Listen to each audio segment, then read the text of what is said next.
दिल के समझावे में है कुछ दिन त लगाबे करी।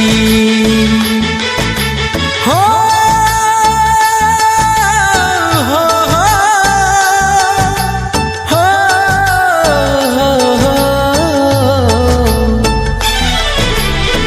दिल के समझावे दिन त लगाबे करी। गिरे अखिया से पानी याद आवे कहानी, गिरे अखिया से पानी याद आवे कहानी। इलुरवा सुखावे में है कुछ दिन त लगाबे करी। हो दिल के समझावे में कुछ दिन त लगाबे करी। टूटे हुए कांच की तरह चकनाचूर हो गया हूँ, किसी को चुभ ना जाऊं इसीलिए सबसे दूर हो गया हूँ।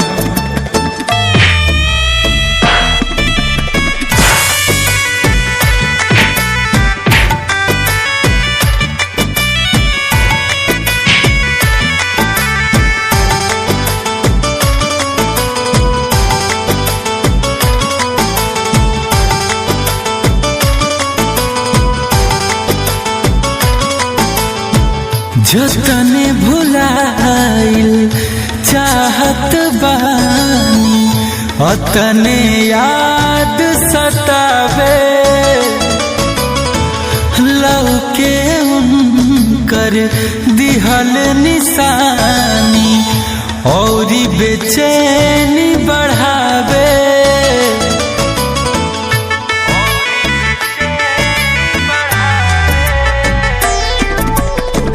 जतने भुलाइल चाहत बानी अतने याद सतावे। लौके उनकर दिहल निशानी और बेचैनी बढ़ावे, और बेचैनी बढ़ावे। निशानी मिटावे दिन त लगाबे करी। हो दिल के समझावे में कुछ दिन त लगाबे करी। मत किया कर ऐ दिल किसी से मोहब्बत इतनी, मत किया कर ऐ दिल किसी से मोहब्बत इतनी। जो लोग बात नहीं करते वो प्यार क्या करेंगे।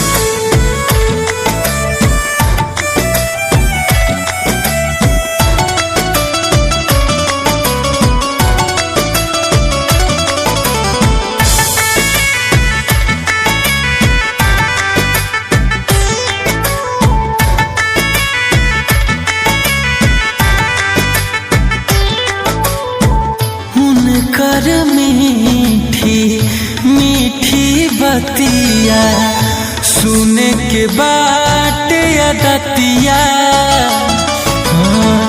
का करिए अनमोल गुंजन तड़पिला सारी रतिया।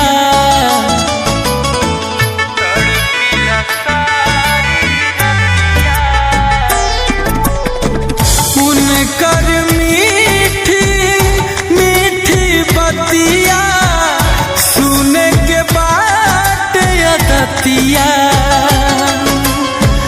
का करिए अनमोल गुंजन तड़पिला सारी रतिया, तड़पिला सारी रतिया।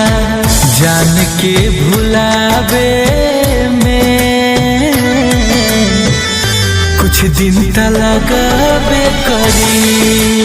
हो दिल के समझावे में है कुछ दिन त लगा